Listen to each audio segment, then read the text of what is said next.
Առաջին անգամ, այո, պատիվ ունեմ տեսնելու քննչականը։ Առավոտից Երևանի քննչական վարչություն են հրավիրվել 9 հոգևորականներ Արագածոտնի Թեմից ու Մայրաթորի միաբաններից Մուշեղ Սրբազանն ու Հայր Ռուբենը։ Վերջինս տեղյակ չէր, թե ինչու են իրենով հետաքրքրվել իրավապահները։ 15 տարի աշխատել եմ քրեակատարական հիմնարկներում։ Որպես քահանայի։ Որպես պատասխանատու հոգևոր ծառայության։ Հայր Ռուբենի ներկայությունը կամ նրա հարցաքննությունը մեզ համար անակնկալ էր, որտեվ որևէ կերպ առնչություն չենք կարողանում գտնել, այնուամենայնիվ քիչ անց կմտնենք, մեզ րոպեների մնացել, կմտնենք քննչական մարմին եւ կհասկանանք, թե ինչու են այսպես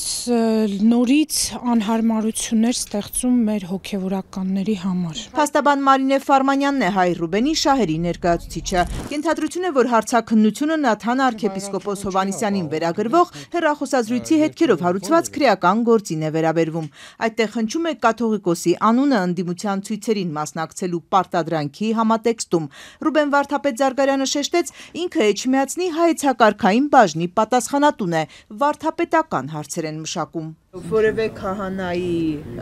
հորդորել եք մասնակցել ընդդիմության ցույցերին։ Ոչ։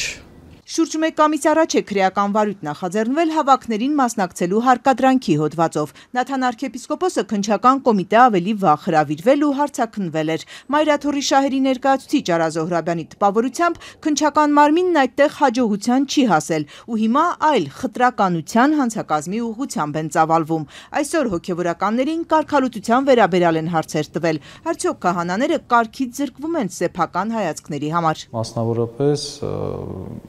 որքանով հասկացել ենք, իրենց հետաքրքրում է, թե արդյոք նախկին այդ Տեր Արամի, այսինքն ներկայիս Ստեփան Ասատրյանի եւ մյուս հոգեվորականի մասով արդյոք խտրական վերաբերմունք չի դրսևորվել։ Ըստ փաստաբանի սա ակնհայտ միջամտություն է եկեղեցու ինքնակառավարմանը։ Այսօր քննչական մարմինը խցկվում է այդ բառի սեմբուն իմաստով եկեղեցու ներքին ինքնակառավարման դաշտ, որ իրավունքը չունի։ Եթե այդ խտրականության հոդվածը դիտարկենք քրեական օրենսգրքի, դա ասում է տարբերակված վերաբերմունքը, որը պայմանավորված է օրինակ սեռով եւ այլ հանգամանքներով, քաղաքական հայացքներով եւ այլ հանգամանքներով։ Հիմա տեսեք ինչ է ստացվում։ Եկեղեցում օրինակ կինը չի կարող դառնալ եպիսկոպոս։ Հիմա դա էլ է խտրական վերաբերմունք, եթե այդպես նայենք, կամ սուրբ հաղորդություն չի կարող ստանալ չմկրտված անձը։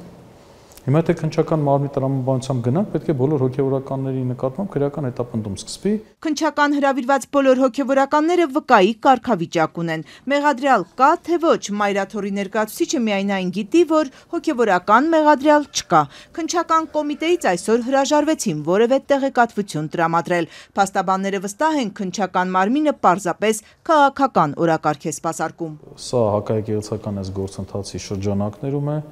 հոգևորականների նկատմամբ այս ճնշումները բանեցնելու տրամաբանության մեջ է եւ բնականաբար, ասում եմ, սա ուղիղ խախտում է սահմանադրության եւ օրենքի պահանջը, քանի որ ներխուժում է եկեղեցու ինքնակառավարման դաշտ։ Զոհրաբյանը շեշտում է, քննչականն այդպես էլ վարույթ չհարուցեց Նաթան arczepiskopos-ի հեռախոսային խոսակցության հանրայնացման փաստով։ Այստեղ է խտրականությունը, շեշտում է։